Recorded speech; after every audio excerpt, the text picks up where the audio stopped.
Dalawang batang lalaki ang nalunod bandang alas 4 ng hapon sa Pasig River sa bahagi ng Barangay Pinagbuhasan, Pasig City. Ayon sa inisyal na impormasyon, tinatayang nasa 6 at 9 na taong gulang ang dalawang bata. May isang residente ang nakita sa insidente at agad na inalerto ang mga matatanda sa paligid.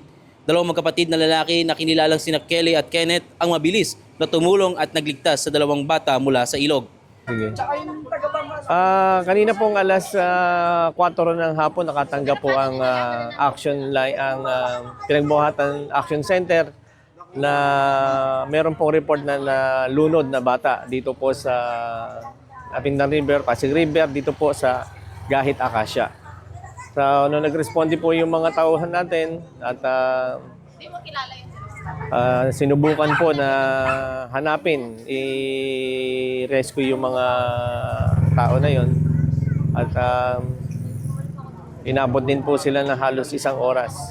Sabay naman po dating ng ating mga kapulisan at rescue patrol ng Pasig City.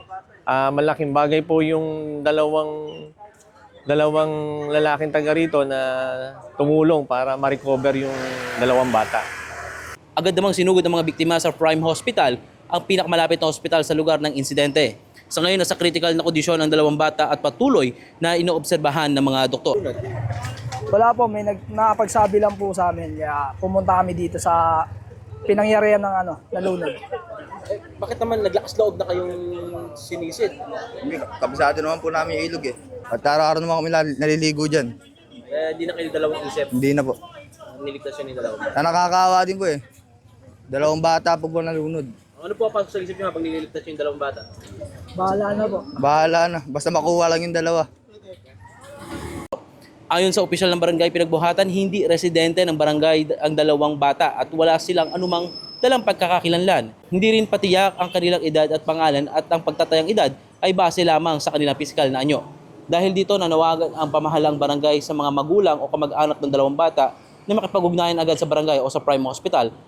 Mananawagan po kami doon sa magulang ng dalawang batang nalunod kasi hanggang ngayon po hindi pa rin namin alam yung pagkakakilanlan ng dalawang bata. Batay po sa mga taga rito sa Purok Gahit at Purok Acacia, wala ho nakakakilala sa kanila. So ang hinihinala po namin dito sa Karatig Barangay namin na baka taga roon sila. Sana po dun sa mga magulang, kung meron po kayong mga bata, mga anak na hindi pa umuwi hanggang ngayon, pakipuntahan nyo na lang po. Dinala po yung dalawang bata sa Prime Hospital dito po sa malapit sa Mega Market. Patuloy namang iniimbestiga ng insidente at pinaalalahanan ang publiko na maging maingat lalo na sa mga batang naglalaro malapit sa ilog. Ako si Monching para sa latest ng Ngayon News Pasig. Balitang totoo, serbisyong tunay.